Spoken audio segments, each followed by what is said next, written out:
قرآن پاک میں اللہ تبارک و تعالیٰ ارشاد فرماتا ہے، جس کا مفہوم یہ ہے، اور آپ فرما دیجئے کہ کام کرو، اب تمہارے کام اللہ اور اس کے رسول اور مومنین دیکھتے ہیں۔ جب پیارے آقا صلی اللہ علیہ وسلم اعمال دیکھتے ہیں تو کیا درود پاک جو ہے وہ نہیں سنتے؟ دوسری جگہ قرآن پاک میں اللہ تعالیٰ ارشاد فرماتا ہے، جس کا مفہوم یہ ہے کہ آپ حضور صلی اللہ علیہ وسلم کو شاہد یعنی گواہ بنا کر بھیجا گیا۔ گواہ وہ ہوتا ہے جو موقع پر موجود ہو اور سب کچھ دیکھے سنے۔ اس آیت کی تفسیر میں کچھ یہ ہے کہ گواہی کے معنی یہ ہیں کہ پیارے آقا صلی اللہ علیہ وسلم ہر مسلمان کے رتبہ و مقام سے واقف ہیں، مطلع ہیں۔ روز محشر پیارے آقا صلی اللہ علیہ وسلم اور امت کی گواہی دیں گے، کیونکہ آپ صلی اللہ علیہ وسلم امت کے اعمال کو جانتے ہیں، اور پیارے آقا صلی اللہ علیہ وسلم کی روح اقدس تمام ارواح اور قلوب اور انسانوں کو دیکھ رہی ہے۔ پیارے آقا صلی اللہ علیہ وسلم اپنے ہر امتی کے نام اور اس کے اعمال سے واقف ہیں، اس لیے روز محشر گواہی دیں گے۔ تو جب پیارے آقا صلی اللہ علیہ وسلم ہر امتی کے اعمال اقوال سے واقف اور دیکھتے سنتے ہیں، تو کیا ہم فقیروں کا محبت سے پڑھا ہوا صلاۃ و سلام نہ سماعت فرماتے ہوں گے؟ ضرور سماعت فرماتے ہوں گے۔ حدیث شریف میں آتا ہے کہ پیارے آقا صلی اللہ علیہ وسلم نے فرمایا، اللہ تبارک و تعالیٰ نے میرے لیے دنیا کے پردے اٹھا دیے ہیں، تو میں اسے دیکھ رہا ہوں، اور قیامت تک ہونے والی ہر چیز کو ایسے دیکھ رہا ہوں جیسے ہاتھ کی اس ہتھیلی کو دیکھ رہا ہوں۔ تو کیا درود پڑھنے والا دنیا سے کہیں الگ رہتا ہے جو پیارے آقا صلی اللہ علیہ وسلم کو نظر نہیں آتا؟ معاذ اللہ، ضرور آپ کو نظر آتا ہے، کیونکہ آپ فرماتے ہیں میں تمام دنیا کو ایسے دیکھتا ہوں جیسے میرے ہاتھ کی ہتھیلی ہے۔ دوسری حدیث مبارکہ ہے کہ بے شک اللہ تبارک و تعالیٰ نے میرے لیے زمین کو لپیٹ دیا ہے، بس اس کی دونوں مشرق و مغرب مجھے دکھائی دے رہی ہیں۔ کیا خیال ہے کہ پیارے آقا صلی اللہ علیہ وسلم کہنے والا، آپ پر درود پڑھنے والا آپ کو نظر نہیں آ رہا ہوگا؟ ضرور آ رہا ہوگا۔ فرمایا کہ کوئی چیز ایسی نہیں جو مجھے نہ دکھائی دیتی ہو، اور میں اپنے اس مقام سے ہر شے کو دیکھ رہا ہوں۔ تو یقیناً پیارے آقا صلی اللہ علیہ وسلم مدینہ پاک سے ہم فقیروں کا درود و سلام پڑھنا بھی دیکھ رہے اور سنتے ہیں۔ تو حدیث شریف میں آتا ہے کہ اور مجھ پر درود پڑھو، کیونکہ تمہارا درود مجھ تک پہنچایا جاتا ہے۔ تو دوسری حدیث مبارکہ ہے، پیارے آقا صلی اللہ علیہ وسلم نے فرمایا کہ عرض کی کہ یا رسول اللہ صلی اللہ علیہ وسلم یہ فرما دیجئے، جو لوگ آپ پر درود پاک پڑھتے ہیں اور جہاں موجود نہیں، وہ جو آپ حضور صلی اللہ علیہ وسلم کے وصال پاک کے بعد آئیں گے، ایسے لوگوں کے درود پاک کے بارے میں آپ صلی اللہ علیہ وسلم کا کیا ارشاد ہے؟ تو پیارے آقا صلی اللہ علیہ وسلم نے فرمایا، محبت والوں کا درود پاک میں خود سنتا ہوں اور انہیں پہنچاتا ہوں، اور دوسرے لوگوں کا درود شریف میرے دربار میں پیش کیا جاتا ہے۔ ارے بھائی، سننا تو برحق ہے۔ اس حدیث سے تو یہ بھی معلوم ہوا کہ پیارے آقا صلی اللہ علیہ وسلم درود پاک پڑھنے والے کا نام، پتہ اور گلی محلہ اور ماں باپ کا نام تک جانتے ہیں، کیونکہ پہنچنا اسی چیز کا تو نام ہے۔ تو حدیث شریف میں آتا ہے اللہ تبارک و تعالیٰ نے مجھے وعدہ کیا ہے کہ میرے وصال کے بعد مجھے ہر پڑھنے والے کا درود پاک وہ سنائے گا، حالانکہ میں مدینہ منورہ میں ہوں گا اور میری امت مشرق اور مغرب میں ہوگی۔ اور فرمایا، اے ابو امامہ، اللہ تبارک و تعالیٰ ساری دنیا کو میرے روضہ اقدس میں میرے سامنے کر دے گا، اور میں ساری مخلوق کو دیکھتا ہوں اور ان کی آوازیں بھی سنتا ہوں۔ یہ حدیث مبارکہ ہے۔ جب سب آوازیں سنی جاتی ہیں تو ان آوازوں میں صلاۃ و سلام بھی سنا جاتا ہے۔ جو بھی محبت سے پڑھتا ہے اور آواز سے پڑھتا ہے، حضور سنتے ہیں۔ حدیث مبارکہ ہے، تمہارے اور وہ مجھ پر جو پیش کیا جاتا ہے، خواہ تم کہیں بھی ہو، میں درود و پاک سنتا ہوں۔ اور دوسری حدیث مبارکہ میں ہے، جمعہ کے دن کثرت سے مجھ پر درود بھیجو، کیونکہ اس دن فرشتے حاضر ہوتے ہیں، بے شک تمہارا درود پاک مجھ پر پیش کیا جاتا ہے، خواہ تم کہیں بھی ہو۔ ایک صحابی نے عرض کی، سیدی یا رسول اللہ صلی اللہ علیہ وسلم، اللہ تب کیسے پیش کیا جائے گا جب آپ صلی اللہ علیہ وسلم کا وصال مبارک ہو جائے گا، آپ وصال فرما چکے ہوں گے؟ تو فرمایا بے شک پیارے اللہ تبارک و تعالیٰ نے انبیاء کرام کے جسموں کو زمین کو کھانا حرام قرار دیا ہے۔ گویا پیارے آقا صلی اللہ علیہ وسلم ایسے ہیں جیسے زندگی میں تھے اور ویسے ہی سنتے ہیں جیسے زندگی میں سنتے تھے۔ حدیث مبارکہ ہے بے شک اللہ تبارک و تعالیٰ کی قسم میں اپنے حوض کو اب بھی دیکھ رہا ہوں اور مجھے زمین کے خزانوں کی کنجیاں دی گئی ہیں۔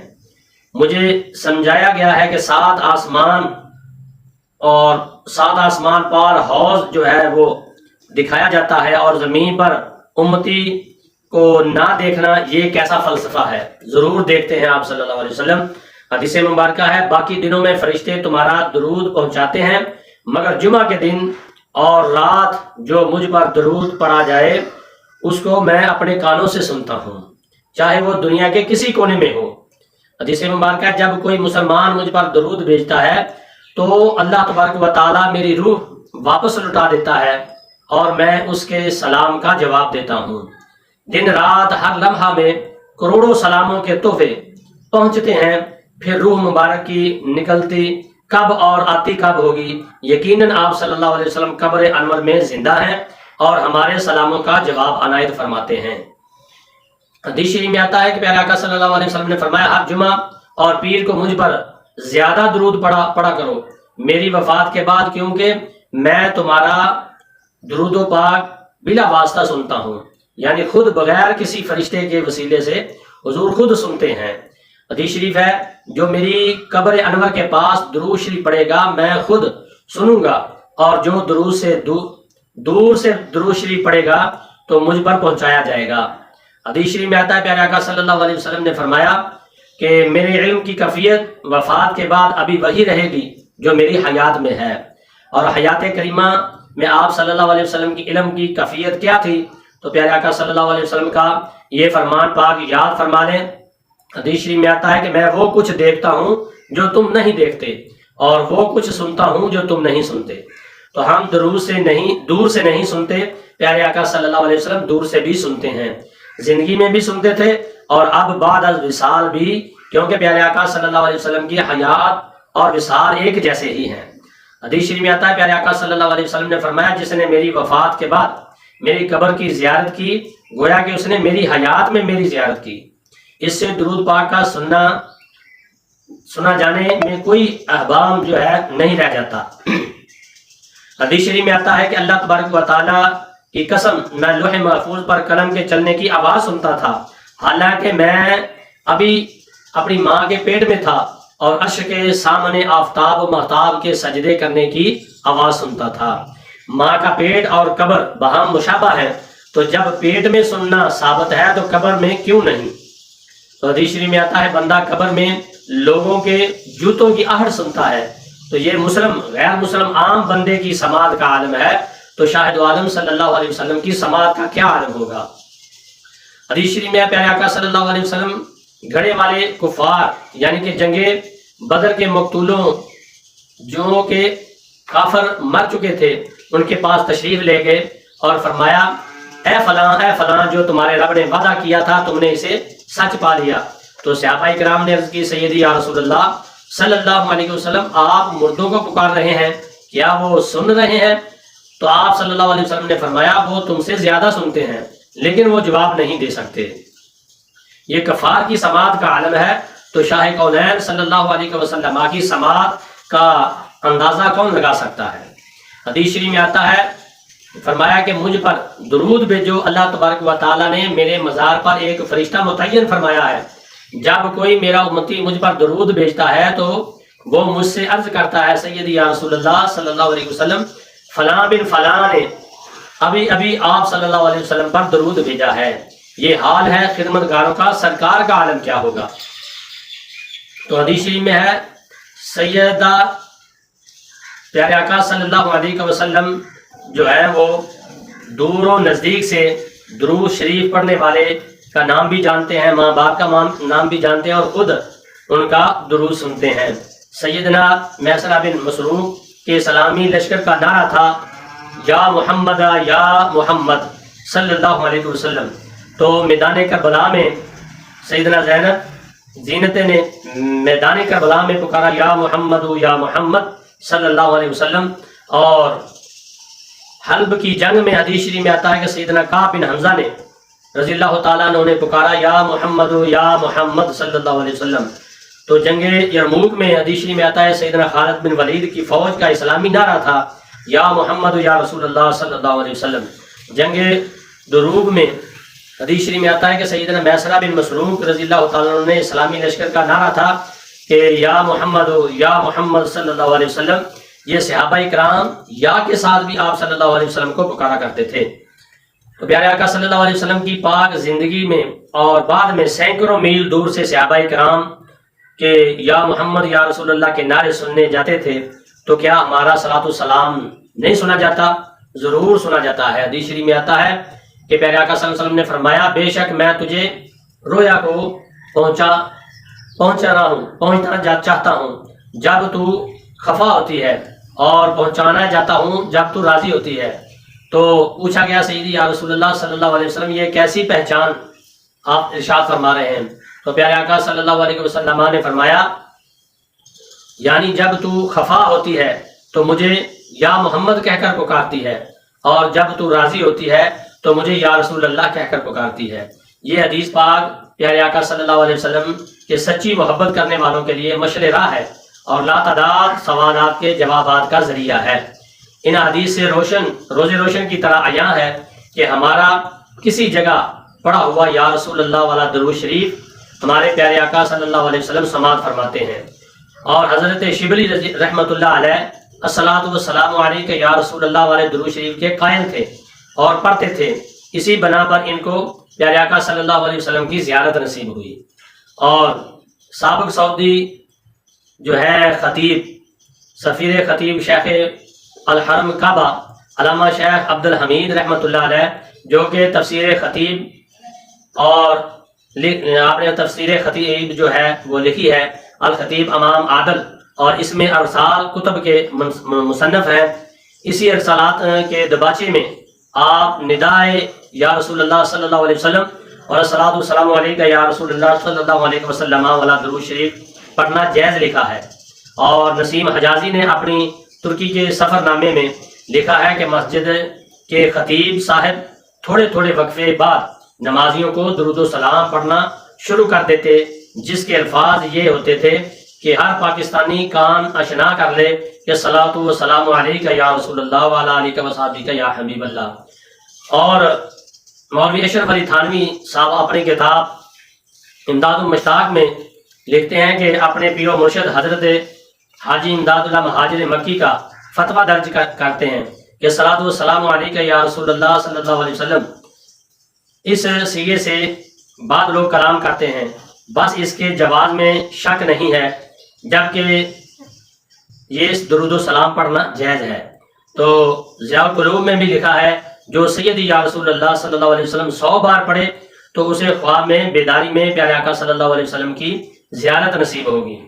تو آخر میں نچوڑ صاحب کا تمام بحث کا یہ ہے کہ حدیث شریف میں ہے کہ جس کو مسلمان اچھا جانے وہ اللہ تبارک و تعالیٰ کے نزدیک بھی اچھا جانا جاتا ہے اور جس کو مسلمان برا جانے وہ اللہ تبارک و تعالیٰ کے نزدیک بھی برا جانا جاتا ہے. حدیث شریف میں آتا ہے کہ پیارے آقا صلی اللہ علیہ وسلم نے اعلان فرما دیا کہ اللہ تبارک و تعالیٰ کبھی بھی میری امت کو گمراہ پر جمع نہیں ہونے دے گا، گمراہی پر جمع نہیں ہونے دے گا. اور اللہ تبارک و تعالیٰ کا ہاتھ جماعت پر ہوتا ہے. جو بڑی جماعت سے نکل گیا فرمایا کہ وہ جہنم میں ڈال دیا جائے گا. حدیث شریف میں آتا ہے بے شک میری امت کبھی گمراہی پر جمع نہیں ہو سکتی.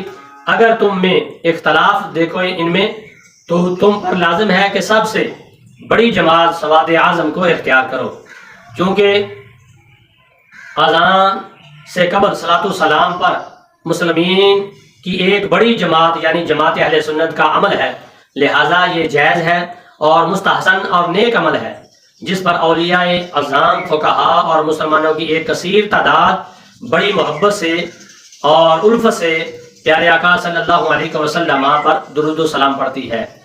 تو محترم سامعین، قبل از اذان صلاۃ والسلام مستحب اور مستحسن عمل ہے، ضروری ہے، مگر اذان کا حصہ ہرگز نہیں ہم سمجھتے. تو اگر ان امور کا بطور خاص خیال رکھ کر پڑھا گیا تو اب کسی فتوے کی زد میں نہیں آئیں گے اور انشاءاللہ سب پسند کریں گے. تو صلاۃ و سلام دست بستہ ادب سے پڑھیں، دل میں یہ نیت قائم رکھیں کہ اللہ تبارک و تعالیٰ اور اس کا رسول صلی اللہ علیہ وسلم کی رضا اور محبت کے لیے پڑھتا ہوں، نہ کہ کسی کو دکھانے کے لیے یہ اہل سنت کی مسجد ہے، اور نہ ہی کسی کو جلانے، کسی کا دل دکھانے کے لیے میں پڑھ رہا ہوں، صرف یہ دل میں خیال رہے کہ اللہ کی رضا اور حضور صلی اللہ علیہ وسلم پر درود و سلام پڑھ رہا ہوں۔ تو صلاۃ و سلام کے کلمات مقرر کرنا اور ہمیشہ وہی پڑھنا ضروری نہیں، تاہم بہترین طریقہ یہ ہے کہ بسم اللہ الرحمن الرحیم، الحمدللہ رب العالمین، الصلاۃ والسلام علیک سیدی یا رسول اللہ، والسلام علیک وعلی آلک واصحابک سیدی یا حبیب اللہ، تاکہ ذکر و حمد الہی اور مکمل درود و سلام پڑھنے پر عمل ہو جائے۔ تو صلاۃ و سلام پڑھتے وقت اذان کی نسبت آواز پست رکھیں، یعنی کہ اذان کی بلند ہونی چاہیے، صلاۃ السلام کی آواز پست رکھیں۔ صلاۃ السلام کی طرز اور لحن اذان سے بالکل مختلف ہونا چاہیے، دونوں کی الگ الگ حیثیت ظاہر ہو، یعنی کہ پتہ چلنا چاہیے کہ سلام پڑھ رہا ہے اور اذان پڑھ رہا ہے، الگ الگ حیثیت ظاہر ہو۔ صلاۃ السلام پڑھ کر اذان کے کلمات شروع کرنے سے پہلے ضرور کچھ وقفہ کریں تاکہ سننے والے پر اچھی طرح ظاہر ہو جائے کہ دونوں اذکار الگ الگ ہیں، یعنی کہ وقفہ کرنا چاہیے، صلاۃ السلام پڑھ کے کچھ دیر وقفہ کرنا چاہیے، 30 سیکنڈ، منٹ، 2 منٹ وقفہ ہو جائے بہتر ہے، اور بعد میں اذان کہی جائے، یہ ضروری ہے۔ تو اذان کہنے کا حسین اور دلکش طریقہ جو ہے وہ یہ ہے، اللہ تعالیٰ نے قرآن پاک میں بھی ارشاد فرمایا وَإِذَا نَادَيْتُم إِلَى الصَّلَاةِ، اور جب تم نماز کے لیے اذان دو۔